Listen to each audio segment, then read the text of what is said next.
तो गाइस अब हम लोग के पास हमारा सेक्शन सी से पहले मैंने आप लोगों को बताया था कि हमारे पास एक टॉपिक था इंटरव्यू का, वहाँ से एमसीक्यूज आने थे।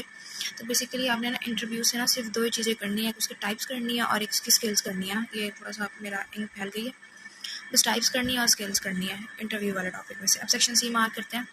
आप लोगों ने क्या करना है, सेक्शन सी में से पहले एक है ऑपरेंट कंडीशनरिंग का टॉपिक ना, हम वो अच्छे तरीके से करेंगे। उसके बाद जो ये प्रिंसिपल्स ऑफ साइकोलॉजी है ना, ये हमने सारे बहुत अच्छे तरीके से करने हैं एक्सेप्ट मोटिवेशन के अलावा हमने जो ये दिए हुए हैं रिमेनिंग 8 ये हम अच्छे तरीके से करेंगे। और जो न्यूरोबायोलॉजिकल बेसिस है इसमें से हम लोगों ने सिर्फ स्लीप वाला टॉपिक करना है, जो लास्ट में स्लीप दिया हुआ है हमने बस ये करना है। वो अपना सेक्शन स्टार्ट करेंगे। हम लोगों ने पहले जो ये हेडिंग्स दी हैं हम लोगों ने जस्ट इन हेडिंग्स को ना रीड कर लेना, ठीक है, और कुछ भी नहीं करना। फिर आप प्रिंसिपल्स ऑफ साइकोलॉजी में आ जाओ। पहला ना लर्निंग थ्योरी बताई हुई, इसकी डेफिनेशन करनी है। ये करने के बाद आप आ जाओ ऑपरेंट कंडीशनरिंग के ऊपर, ठीक है। इसमें बेसिकली वो पूछते होते हैं रीइंफोर्समेंट और पनिशमेंट की डेफिनेशन। इसके 2 बॉक्सेस हैं, वो इंपॉर्टेंट है, वो मैं आपको दिखाती हूँ, आपने वो वहाँ से कर लेना है। स्टार्ट में आप लोग करोगे ऑपरेंट कंडीशनरिंग की और इंस्ट्रूमेंटल कंडीशनिंग, एक ही बातें भी आपको पता होनी चाहिए। पॉजिटिव और नेगेटिव रीइंफोर्समेंट की मैंने ये लिखी हुई है, आप लोग भी चाहो तो ये वाली लिख लेना। फिर नेक्स्ट पेज में हम लोगों ने इसकी पनिशमेंट की डेफिनेशन करनी है, नेगेटिव रीइंफोर्समेंट करनी है और ये पॉजिटिव रीइंफोर्समेंट के लाइन एमसीक्यूज है। अच्छा, हम लोगों ने ये टेबल तैयार करना है फॉर एमसीक्यूज, ठीक है। अब मैं आपको 2 टेबल दिखाती हूँ। एक तो आप लोगों ने ना ऑपरेंट कंडीशनरिंग की ये वाली टर्म्स करनी है, पॉजिटिव नेगेटिव, ठीक है, पनिशमेंट की अलग और रीइंफोर्समेंट की अलग। और साथ आप लोगों ने ना कुछ इनके ना ये एलिमेंट्स करने हैं ऑपरेंट कंडीशनरिंग के, ठीक है, कि इसके कौन कौन से एलिमेंट होते हैं। और अगर ये क्वेश्चन आएगा तो आप लोग इसको इसी बॉक्स की फॉर्म में अटैम्प्ट करोगे।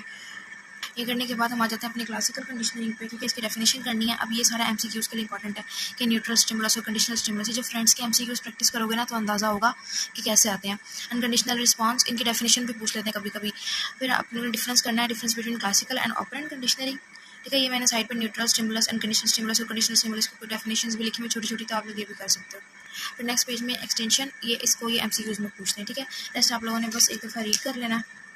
ये learning principle and clinical setting, इसको बस एक दफ़ा रीड कर लेना।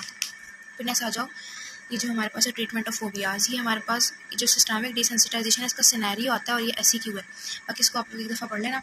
मेटाकॉग्निशन, ये हमारे सर का फेवरेट था, सर ने हर मिसेस का देना होता था ना ये वाला बॉक्स, क्या मेडिकल स्टूडेंट की स्ट्रेटजीज होती हैं। तो ये एक जो इसमें 2 ही बातें एमसीक्यू, इसकी डेफिनेशन करनी है और फिर इसके बाद इसका बॉक्स करना है। ये करने के बाद इसके ना हम लोग के पास बेसिकली ना 3 फेजेस होते हैं, प्लानिंग फेज, मॉनिटरिंग फेज और एवेल्युएटिंग फेज ना। तो पहले फेज में पूछता है कि क्या याद करना है, दूसरे फेज में होता है कि क्या मैं कर रहा हूँ, और तीसरे फेज में होता है क्या मैंने पढ़ लिया है। तो इसी तरीके से ना सिनेरियो में ऊपर नीचे करके ना तो वो सवाल देते हैं। अब नेक्स्ट हम लोगों ने करनी है अपनी मेमोरी इंपॉर्टेंट टॉपिक है, ठीक है। पहले ये कि आप लोगों को ना मेमोरी की डेफिनेशन आनी चाहिए। उसके बाद आप लोगों ने क्या करना है, stages of memory is most important, ये मेरे स्टैंड अप का क्वेश्चन थी एससीक्यू ना। तो आप लोगों ने ये तीनों पॉइंट्स याद रखने हैं, एमसीक्यूज में भी ये पूछ लेते हैं। फिर नेक्स्ट पेज पे आ जाओ, ये वाला टेबल बहुत इंपॉर्टेंट है, वो पूछते हैं कि ह्यूमन मेमोरी को हम कैसे क्लासीफाई करते होते हैं। तो आपने क्या करना है कि हर की ना डेफिनेशन याद करनी है, हर टाइप की मेमोरी की, और उसकी एग्जाम्पल याद करनी है। और ये एमसीक्यूज होती है कि सेंसरी मेमोरी में कितनी सेंसेस होती हैं, और ये कि सेंसरी मेमोरी कितने टाइम की होती है, और शॉर्ट टर्म मेमोरी की टाइमिंग क्या होती है। उसके बाद ये सब, और ये भी एमसीक्यूज है कि शॉर्ट टर्म मेमोरी को हम वर्किंग मेमोरी भी बोलते हैं। तो जो मैंने हाईलाइट क्वेश्चन किया हुआ है ये भी कर लोगे, so it's more than enough. Next में फिर यही दिया हुआ है कि टाइप्स कौन कौन सी होती हैं, उनकी डिस्क्रिप्शन और उनकी एग्जाम्पल। अच्छा, ये फिर यहाँ पे उन्होंने नेट में फिजियो बताई हुई है, पढ़ लेना। रिहर्सल में अगर ये थ्योरी करनी है तो उसमें बस एलैबोरेटिव रिहर्सल करके इसका ये बॉक्स बना लेना। तो फॉरगेटिंग की आप लोगों ने पूरी डेफिनेशन करनी है, और इसमें फिर कौन कौन सी टर्म्स यूज होती हैं, इंटरफेरेंस, रिट्रेवल, प्रॉब्लम्स और मोटिवेटेड फॉरगेटिंग, मतलब आपको पता हो हल्का हल्का सा कि क्या होते हैं। इसे मैंने उर्दू में लिखा हुआ, आप लोग भी इसे अपने साथ उर्दू में लिख लिया करो ताकि आप लोग को पढ़ने में ना आसानी हो कि आगे दौड़ो पीछे चोट। इंटरफेरेंस में क्या होता है कि हम आगे दौड़ आगे अगला याद कर देना, पिछला भूलते रहते हैं। ट्रैवल प्रॉब्लम्स क्या होते हैं, आगे चल जो नहीं आता मतलब पिछला छोड़ के ना हम बस आगे जाते हैं। और मोटिवेटेड फॉरगेटिंग होती है कि बुरी चीज़ भुला देना, मतलब जो चीज़ें हमें अच्छी नहीं लगती ना, जो हमारे माइंड सेट के साथ मैच नहीं, उसे भुला देते हैं। सो यहाँ पे फिर अगेन एनाटॉमी एंड बायोकेमिस्ट्री दी हुई, इसको बस रीड करना ज़रूरी नहीं है। ओके, ये एससीक्यूज है। Next methods of improve memory, ये आप लोगों को सारे अच्छे तरीके से ना आने चाहिए। अच्छा, एक ना ये रिप्रेशन थ्योरी की मैंने यहाँ पे लिखी हुई थोड़ी सी बातें, तो आप लोग चाहो तो कर लेना याद। अच्छा, ये ना मैंने एक इंटरफेरेंस थ्योरी थोड़ी सी डिस्क्रिप्शन लिखी हुई है, और ना गेस्टाल्ट थ्योरी की लिखी हुई है, तो आप लोग इसको भी पढ़ लेना। नेक्स्ट आप लोगों ने जो इसके मेमोरी के जो स्टेप्स है ये अच्छे तरीके से करने हैं, ठीक है। सारे इनमें से अलग अलग भी एमसीक्यूज में आ सकते हैं और इकट्ठे भी आ जाते हैं। नेक्स्ट आप लोगों को ना जो मैंने ये एमएमएससी का ना एक टेबल दिखाती हूँ, बेसिकली प्रैक्टिकल में होता है, हमने इसकी ना और इसके हर स्टेप की ना स्कोरिंग होती है और आपको ये परफॉर्म करके दिखाना होता है। इसका मैं आप लोगों को ना एक टेबल दिखाती हूँ, आपने वो तैयार करना है। और वो टेबल ये है हमारे पास। बेसिकली एमएमएससी क्या है, मिनी मेंटल स्टेट एग्जामिनेशन है, ठीक है। और इसका जो टेबल होता है वो इस तरीके से होता है, अगर आप लोग इसका स्क्रीनशॉट ले सको क्लियर होता है, नहीं तो आप लोग इसको गूगल से निकाल लेना, ठीक है। इसके टोटल जो 30 मार्क्स होते हैं। तो आप लोगों ने ना इसमें बेसिकली क्वेश्चनिंग करनी होती है और हर क्वेश्चन के ना मार्क्स होते हैं। तो आप लोग इसको यहाँ से बेशक ले लो, या फिर जैसे मैंने कहा कि अगर यहाँ से क्लियर ना हो तो गूगल से स्क्रीन कर लेना डाउनलोड MMSE लिख कर। MMSE करने के बाद फिर हम आ जाते हैं परसेप्शन के ऊपर। परसेप्शन बेसिकली क्या होता है कि परसीव, एक्नॉलेज करना और एक्सप्लेन करना। इसको भी हम लोगों ने रीड कर लेना, परसेप्शन इतना इंपॉर्टेंट नहीं है। नेक्स्ट इसको रीड करने के बाद अब जो ये एबनॉर्मैलिटीज़ ऑफ परसेप्शन है ये इंपॉर्टेंट है कि इल्यूजन क्या होती है। अच्छा, ये जो बाइनोक्यूलर क्यूज़ है ना, ये मैंने एक दफ़ा एक MCQs में देखा था, बल्कि मेरे वाइवा में ना मुझसे एग्जामिनर ने पूछा था, इंटरनली थे, कि बाइनोक्यूलर और मोनोक्यूलर क्यूज़ में ना क्या डिफरेंस होता है, तो इन दोनों का डिफरेंस कर लेना। फिर नेक्स्ट एबनॉर्मैलिटीज़ में हमारे पास हेलुसिनेशन आ जाती हैं और एक्स्ट्रा सेंसरी परसेप्शंस आ जाती हैं, ठीक है। कभी कभी इनको एक साथ भी पूछ लेते हैं और अलग अलग भी पूछ लेते हैं। थिंकिंग में एज सच कोई इंपॉर्टेंट बात नहीं है, लेकिन ये लोगों ने डिफरेंस करना है एल्गोरिथम का और ह्यूरिस्टिक्स का, ठीक है। उसके बाद ऑब्स्टेकल्स एंड एड्स, इनको बस रीड करना है और उसके बाद हम लोगों ने कुछ नहीं करना। फिर ये जो 5 steps of process of creative thinking है, ठीक है, ये आप लोग बस एक दफ़ा रीड करोगे। और स्टेजेस ऑफ क्रिएटिव थिंकिंग कौन कौन सी होती हैं वो यही वाली इनको एक्सप्लेन किया हुआ, और कॉमन बैरियर्स जो है वो हमारे पास कौन कौन से होते हैं। ये करने के बाद इंटेलिजेंस इंपॉर्टेंट है, ठीक है। इंटेलिजेंस मैं आपको आगे बताती हूँ। अच्छा, मोटिवेशन में जो मैंने बातें हाईलाइट की है ना, सिर्फ यही कर लेना और बस एक दफ़ा रीड कर लेना। और ये जो सेल्फ एक्चुअलाइजर्स है ना, इसको एक दफ़ा पढ़ लेना। फिर जो ये मैस्लो है, इसको इतनी सारी थ्योरी करने की बजाय आपने ना जस्ट ये वाला ना ट्रायंगल करना, और जब ये क्वेश्चन आएगा तो आपने इसको ट्रायंगल की फॉर्म में ही लिखना है। फिर नेक्स्ट जो इंटेलिजेंस, मोस्ट इंपॉर्टेंट टॉपिक, ठीक है, मोस्ट इंपॉर्टेंट टॉपिक। इसमें वो क्या करते हैं कि फार्मूला दे देते हैं, फार्मूला में पता होता है और हमें कहते हैं कि एज फाइंड करो ना, सॉरी IQ फाइंड करो, एज वगैरह दे देते हैं। तो आपको ये फार्मूला आना चाहिए, इसकी डेफिनेशन करनी है और इसके कौन कौन से स्केल्स होते हैं।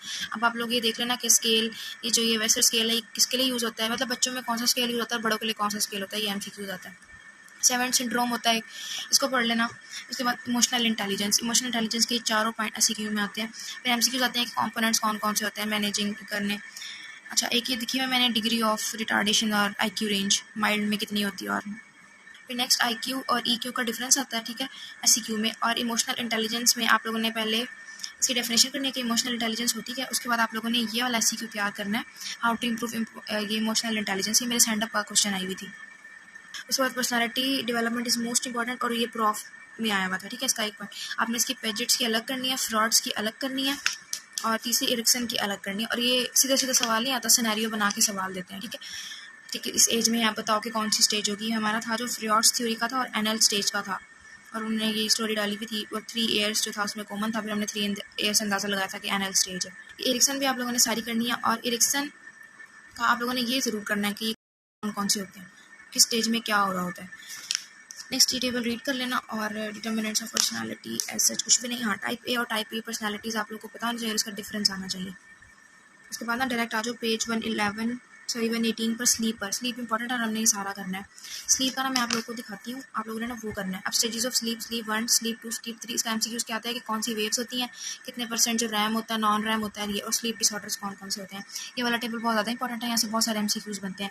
और स्लीप हाइजीन के लिए ना कौन कौन से मेजरमेंट जो है वो ज़रूरी होते हैं।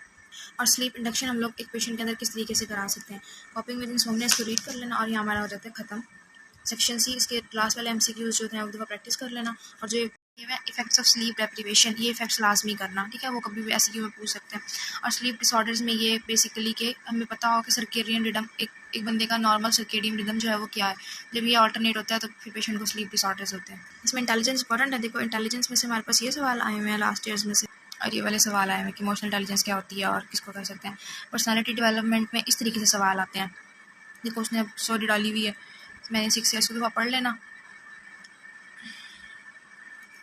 इसके बाद आ जाओ अपनी मेमोरी के ऊपर, मेमोरी के भी ये वाले क्वेश्चंस हैं। एंड लास्ट वन है हमारा sleep. So here we are done with our section C। अब मैं आप लोगों को नेक्स्ट सेक्शन D मार्क कराती हूँ। किसी का कोई क्वेश्चन है तो वो मुझसे कमेंट सेक्शन में पूछ लेना।